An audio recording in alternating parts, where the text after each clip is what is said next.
नमस्कार। मैं भरत शाह उत्तराखंड अल्मोड़ा से।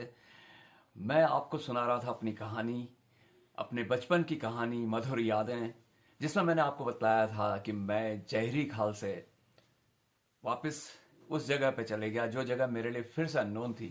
जीवन के बचपन के 8 साल जहाँ गुजारे हों, आपको वहाँ घर जैसा लगने लगा हो, और उसके बाद आपको अचानक उस जगह को बदलना पड़ता हो, और वो भी बचपन में, जहाँ एक तरह से बचपन में क्या होता है, दोस्तों से जुड़ाव होता है, नए दोस्त बनते हैं, घर से बाहर निकल करके आप उनके साथ रहना सीखते हैं, और अचानक आपको लगता है कि आप कहीं दूसरी जगह जा रहे हैं। वहां पे फिर नए दोस्त बनाने पड़ेंगे, लेकिन जीवन तो जीवन है, यात्रा का एक हिस्सा है। और मेरे पिता का स्थानांतरण जहरी खाल से हो गया था किलकलेश्वर। किलकलेश्वर टेहरी गढ़वाल में आता है, और ये एक बहुत रिमोट इलाका था। उस जमाने में जब उनका ट्रांसफर हुआ था तो कीर्ति नगर में एक पुल हुआ करता था, जो आज भी है, और उसी रास्ते से चौरास होते हुए बडियारगढ़ के रास्ते में किलकलेश्वर पड़ता था। लेकिन तब एक साधन और भी था जिसका हमने प्रयोग किया, वो थी अलखनंदा नदी में एक नाव के द्वारा पहुंचना। और वो नाव, मतलब उस वक्त का समय था जब राफ्टिंग इतनी पॉपुलर नहीं हुआ करती थी, और नाव में जाना और माउंटेन रिवर में जाना एक बहुत बड़ा एडवेंचर होता था। मतलब विदाउट एनी सपोर्ट, यानी कि आपके पास कोई ऐसा साधन नहीं था। खासतौर से उस वक्त ज़्यादा एडवेंचरस होता है जब आपको स्विमिंग नहीं आती है और आप एक माउंटेन रिवर को क्रॉस कर रहे होते हैं। आपके पास कोई लाइफ जैकेट नहीं होती है, लेकिन हमने अपने घर के सामान के साथ 5 क्विंटल जो सामान था, उस नदी को क्रॉस किया, जिस नदी में इतनी तेज धार थी कि आप एक साइड से जाते थे तो आप दूसरी साइड काफी दूरी पे वहां पहुंचते थे। खैर, जैसे तैसे हम उस जगह पहुंचे जिस जगह का नाम किलकलेश्वर था।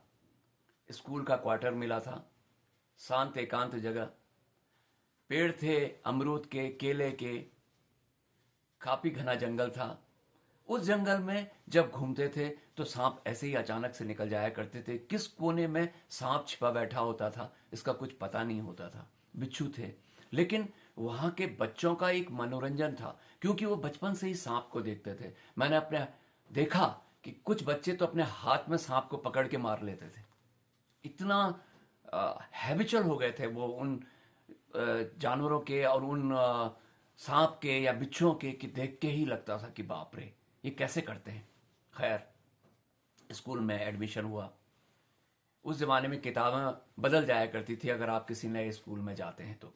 मेरा भी ऐसा ही हुआ कि जहाँ आदर्श विद्यालय जहरी खाल में पढ़ा था, वहाँ की किताबें बदल गई, कुछ नई किताबें पढ़नी पड़ी, क्लास भी चेंज हो चुकी थी। तो जब मैं पढ़ता था तो नए बच्चों के साथ संबंध बनते थे, दोस्ती होती थी। तो कई लोग, मुझे कई तरह के लोग मिलते थे, कई तरह के बच्चे मिलते थे। एक बच्चे ने तो मुझसे ये कहा कि देखो ना मेरी आंखों में। मैंने कहा क्या देखो आंखों में? मैं बीड़ी पीता हूं ना, आप देखो मैं अपनी आंखों से धुआं निकालता हूं। मैं उसकी आंखों में गौर करके देखने लगा तो उसने बीड़ी का टच मेरे हाथ में किया। मुझे मतलब ये पता चला कि मनोरंजन और शरारतें क्या होती हैं। तब मैंने महसूस किया बचपन की उन शरारतों को जो बच्चे आपस में किया करते थे। खैर, जैसे तैसे मैं स्कूल में रमने लगा, नए बच्चों के साथ दोस्ती करने लगा। तभी अचानक पता चला कि पिताजी का ट्रांसफ़र यहाँ से भी हो गया है, और फिर हमें एक नई दूसरी जगह जाना है। किलकलेश्वर की वो जगह इतनी सुंदर थी, अलकनंदा नदी के किनारे, जिसकी कलकल की आवाज़, जिसकी दहाड़ने की आवाज़ रात को सुनाई पड़ती थी। एक नया एक्सपीरियंस था, एक नया अनुभव था नई जगह में रहने का, और साल ऐसे ही गुजर गया। फिर तैयारी की, सामान लपेटने की, नई जगह जाने की। उस जगह के बारे में बताऊंगा आपको अगले एपिसोड में।